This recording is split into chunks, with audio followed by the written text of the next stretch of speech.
Hello everyone, this is Mr. Kaviani, and by the end of this video, you should be able to explain how the moment of inertia of different objects vary based on their mass and shape, and calculate the moment of inertia of standard objects given their equations. To begin, I'd like you to make a prediction about which of these objects will reach the bottom of an inclined plane first. We have a spherical shell, a solid sphere, a cylindrical shell, a solid cylinder, and a frictionless cube. They will all be released from rest at the same time, and they all have the same mass. Which one do you think will reach the bottom of the hill first, and why? Pause the video and take a moment to record your thoughts before proceeding. Got your predictions? All right, here we go.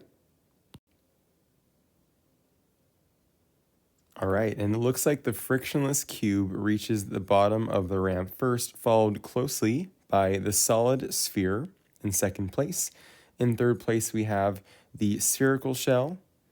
And in fourth place, we have the solid cylinder. And then in last place, we have the cylindrical shell. So even though all of these objects have the same mass, it's clear that when dealing with rotational motion, not all objects behave the same depending on their shape or how their mass is distributed. Each of these objects, while they have the same mass, don't distribute or position the mass the same way about their geometry. And what we're needing to see is if we can define some sort of quantity that will help us capture the different ways that these objects arrange their mass. That's what we're going to call moment of inertia. And on the next slide, we'll define this term for rotational motion.